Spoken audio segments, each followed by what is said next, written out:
Hi மக்களே, இந்த வீடியோவில் நம்ம என்ன பார்க்க போகிறோம் அப்படின்னு பார்த்தீங்கன்னா, மதுரை ஸ்பெஷலாக நம்ம வந்து ஜிகர்தண்டா தான் பண்ண போகிறோம். அது எப்படி செய்யறது அப்படிங்கிறதுக்கு முன்னாடி நம்ம சேனலை ஃபஸ்ட் டைம் பார்க்குறவங்க சப்ஸ்கிரைப் பண்ணிக்கோங்க. இந்த வீடியோக்கு ஒரு லைக் கொடுத்துட்டு பாருங்கள். ஃபஸ்ட் டைமாக நான் வந்து ட்ரை பண்ணுறேன். அதுக்கு தேவையான பொருள் வாங்க பார்த்துடலாம். 1 லிட்டர் பால் எடுத்திருக்கேன். சக்கரை பார்த்தீங்கன்னா 1 கப் எடுத்திருக்கேன். முக்கியமான பொருள் வந்து பார்த்தீங்கன்னா பாதாம் பிசின். நீங்கள் வாட்டில் நிறையா பாதாம் பிசின்லாம் போட்டுறக்கூடாது. நான் இந்த அளவு தான் போட்டேன், எனக்கு அவ்வளோ கிடச்சிருக்கு.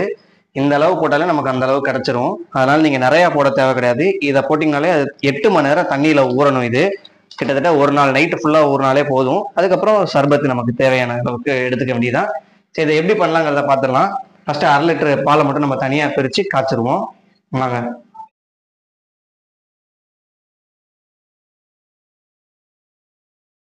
இப்போ 1/2 லிட்டர் பால் நம்ம தனியாக எடுத்தாச்சு. இதை நம்ம காய்ச்ச வேண்டியதான்.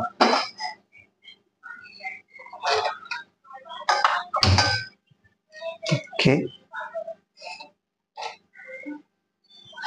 இது இப்போ வந்து காய்ச்சிக்கிட்டு இருக்கும்போது இதில் மேலே ஆடையாக வரும். அதை உள்ள உள்ள உள்ள எடுத்து எடுத்து எடுத்து வச்சு நல்லா சுண்டாக காய்ச்சி இதில் பார்த்தீங்கன்னா ஆடை மட்டுமே இல்லை க்ரீமியாக கிடைக்கும். அது மாதிரி நம்ம எடுத்துக்கணும். ஸோ அந்த ஸ்டேஜ் வந்ததுக்கப்புறம் நான் உங்களுக்கு காட்டுறேன். இது தண்ணி கலக்காத பால் தான். இப்போ வாங்க, இந்த மாதிரி ஏடாக வரும். இதை வந்து நம்ம இந்த மாதிரி எடுத்து எடுத்து விட்டுக்கிட்டே இருக்கணும். அதே போல் ஓரத்தில் ஒட்டி இருக்கிற பாலையும் நம்ம வந்து என்ன பண்ணணும்னா இந்த மாதிரி எடுத்து எடுத்து விட்டுக்கிட்டே இருக்கணும். இப்போ நமக்கு வந்து 2 ஸ்பூன் சர்க்கரை வந்து இப்போ இதில் ஆட் பண்ணிக்குவோம். இந்த 2 ஸ்பூன் சர்க்கரையே போதும்.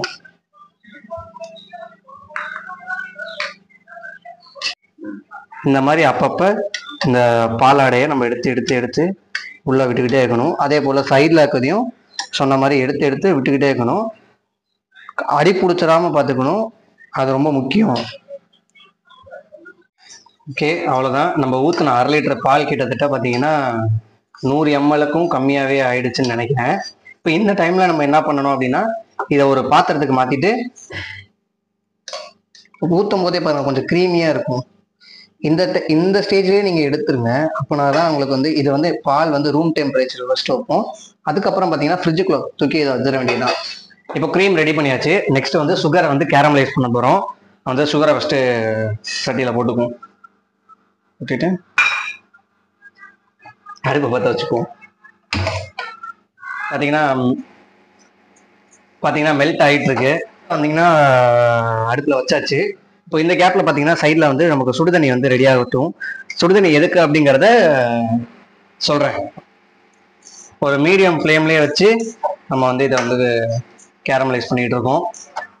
இப்போ சுகர் பார்த்தீங்கன்னா நல்லாவே மெல்ட் ஆயிடுச்சு. இந்த டைமில் பார்த்தீங்கன்னா கொஞ்சமாக சுடுதண்ணி ஊற்றிக்கணும். பச்சை தண்ணி ஊற்றிடாதீங்க, தயவு செஞ்சு வெடிச்சு போயிடும். அதனால தான் நான் வந்து சுடுதண்ணி ரெடி பண்ணி வச்சுக்க சொன்னேன். இப்போ இந்த சுடுதண்ணி ஊற்றினா இதுக்கே பாருங்கள் என்ன ஆகுதுன்னு. இப்போ சுகர் கேரமலைஸ் ஆகி நமக்கு ரெடி ஆயிடுச்சு. இப்போ அடுப்பு ஆஃப் பண்ணிக்க வேண்டியதான். இப்போ அதே சட்டியில் பார்த்தீங்கன்னா நம்ம க்ரீம் காய்ச்சின சட்டியிலே மீதம் 1/2 லிட்டர் பால் எடுத்து காய்ச்ச வேண்டியதான். தண்ணி கலக்காத பால் தான் எதுவுமே.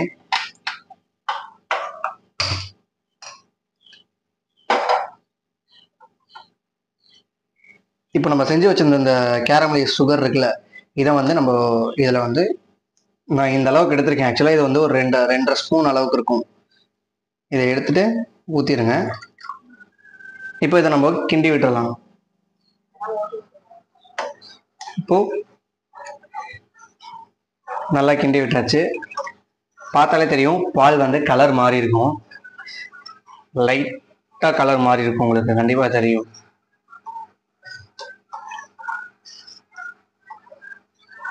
இதையும் பார்த்தீங்கன்னா ஓரளவு சுண்ட காய்ச்சினா போதும். ஒரு 300 ml வர வரைக்கும் காய்ச்சினா போதும். இப்போ பால் கொதிச்சு ஓரளவு சுண்டிருச்சு.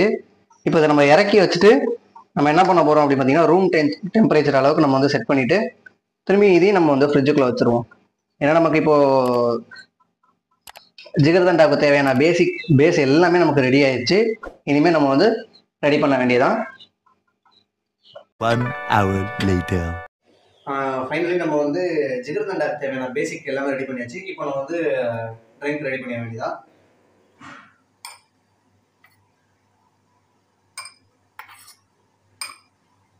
பாதாம் பீசன் போட்டாச்சு. நன்னாரி சர்பத் கொஞ்சமாக ஊற்றிக்க வேண்டியதான். இப்போ நம்ம ரெடி பண்ண பாலை வந்து ஊற்றிக்க வேண்டியதான்.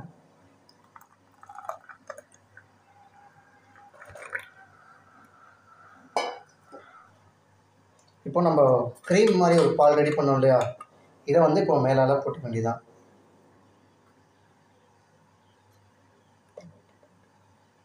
இப்போது மேலே ஐஸ்கிரீம் போட்டுக்கிறது ரொம்ப நல்லாயிருக்கும். நான் வந்து பட்டர் ஸ்காட்ச் ஐஸ்கிரீம் எடுத்திருக்கேன்.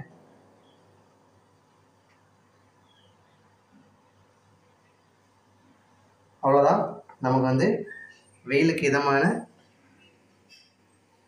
ஜிகர்தண்டா ரெடி ஆகிடுச்சு. நீங்களும் கண்டிப்பாக ட்ரை பண்ணி பாருங்கள். ட்ரை பண்ணி பார்த்துட்டு எப்படி இருக்குன்னு சொல்லுங்கள். உண்மையுமே செம்ம ரெஃப்ரெஷிங்காக இருக்கும். சரி, இப்போ நம்ம டேஸ்ட் பண்ணி பார்த்துக்குவோம்.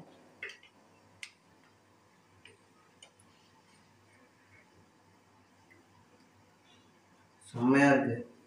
ஆக்சுவலாக கடையில் பிடிச்சிருப்பீங்களா என்னங்க, உண்மையுமே கடையில் பிடிச்ச மாதிரி ஒரு ஃபீல் இருக்குது.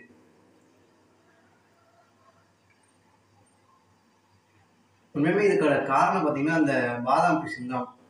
அப்படியே ஜிகர்தண்டாவோட ஃப்ளேவரை ஃபுல்லாக கொடுத்துருச்சு. ஓகே, வீடியோ பிடிச்சிருந்துச்சுன்னா சப்ஸ்கிரைப் பண்ணிக்கோங்க. நம்ம சேனலில் வந்து இன்ட்ரெஸ்டிங்கான வீடியோஸ் நிறையா போட்டுகிட்டே இருப்போம். டாடா, பை.